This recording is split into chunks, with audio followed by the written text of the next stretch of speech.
Depuis les années 83-84. Et en ce moment, on était considéré parce qu'au temps des CISES, quand une association venait d'intégrer les financements CISES, d'abord, on considérait la première année, on vous considérait comme une zone test. Et là, vous aviez la possibilité d'avoir un financement qui varie entre 3 millions et 4 millions 5. Et nous avons fait la première année test, comme zone test.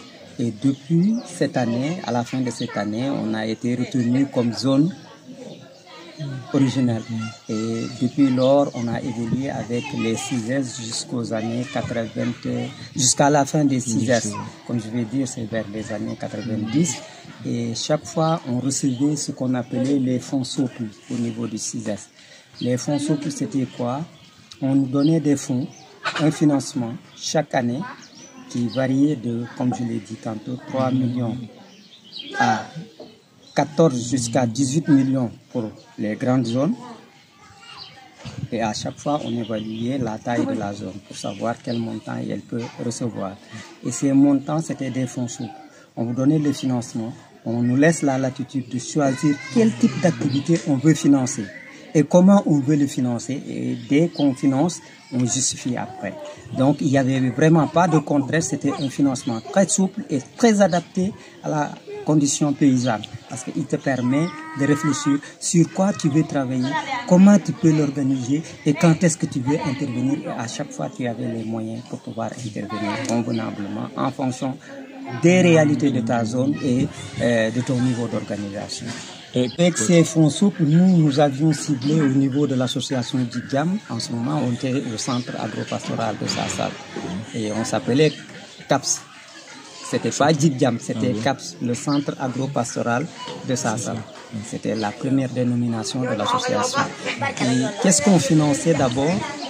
Nous, on s'était dit, oui, il faut travailler dans le renforcement des compétences techniques du monde rural et la structuration. Donc, on intervenait sur l'animation rurale, on intervenait sur la sensibilisation et l'information, mais ça, c'était pour organiser les populations en structure, en groupement structuré. Et par la suite, on travaillait sur le renforcement intellectuel, parce qu'on savait que le monde rural, la majeure partie des populations n'ont pas eu la chance d'aller à l'école française. Donc, il fallait travailler dans un cadre où on favorise la formation en alphabétisation. Et dans cette période où CISES nous avait accompagnés, on avait au moins 120 animateurs, alphabétiseurs qu'on avait formés et chaque animateur avait 2 classes au niveau d'un village. Donc on a travaillé avec 120 villages et avec 2 groupements, ce qui nous fait 240 groupements avec lesquels on travaillait pour la formation en alphabétisation. Ça, c'était la première activité à faire. La deuxième activité, c'était le financement au niveau de ces groupements. De quelques activités phares, c'était le financement des bergeries familiales, c'était le financement aussi de la reconstitution du septel, mais en même temps aussi, c'était le financement des boutiques villageoises, parce qu'en ce moment, il n'y avait pas de boutique dans cette zone-là. Tu trouvais une boutique, pour trouver l'autre, il faut aller 10 km ou 20 km en plus. Il y avait aussi ce qu'on appelait l'appui à l'accès à l'eau, qui nous permettait de creuser des puits ou de faire ce qu'on appelait les puits forages dans certains villages qui avaient la chance d'avoir des forages forés par l'État ou par des privés. L'autre activité, c'était sur les activités agricoles en général. On essayait de mobiliser des semences qu'on mettait à la disposition de certaines familles. Parce que c'est au niveau de l'exploitation familiale où la transmission des valeurs se fait depuis le bas âge. Moi, quand je vais au champ, je vais avec les enfants. Ils apprennent sur la manipulation des équipements agricoles, ils apprennent sur le processus même des pratiques culturelles, et il y a les femmes et tout le monde ensemble. Donc, la fonction de transmission de valeurs, ça prend part au niveau de l'exploitation familiale.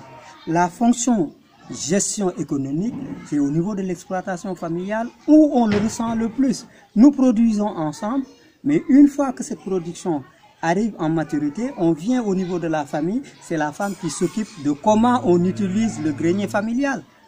C'est elle qui s'occupe de comment gérer la dépense quotidienne. Donc ça veut dire quoi? Il y a une fonction de gestion très importante au niveau de l'exploitation familiale.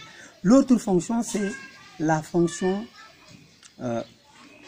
diversification des activités ou production agro-silvo-pastorale et halieutique. On vient dans la famille, on trouve l'éleveur qui est là avec les animaux. On vient dans la famille, on trouve l'agriculteur qui est à l'intérieur de la famille. On trouve le pêcheur à l'intérieur de la famille. On trouve la transformatrice au niveau de la famille. Donc toutes les fonctions, depuis la production jusqu'à la consommation, on les trouve au niveau de la famille. Mais au niveau de la famille aussi, on trouve le développement des activités non agricoles. Parce que, on vient de parler tout à l'heure de la saison sèche. Pendant la saison des pluies, comme pendant la saison sèche, la famille développe des activités aussi non agricoles. Moi, je suis agro-pasteur, mais je te disais tout à l'heure que mon petit garçon, il est professeur au lycée de Fissel. Sa sœur est professeure au niveau de Kafountine. Et il y a le jeune qui est sorti tout à l'heure, c'est le fils de mon frère aîné, il est le directeur de l'école publique. Tu vois, ça nous permet de diversifier. Donc, ça veut dire que l'exploitation familiale, c'est un niveau d'apprentissage, de formation, de production et de gestion. Donc, pour moi, il n'y a pas plus important que l'exploitation familiale pour développer le monde. Et dans ce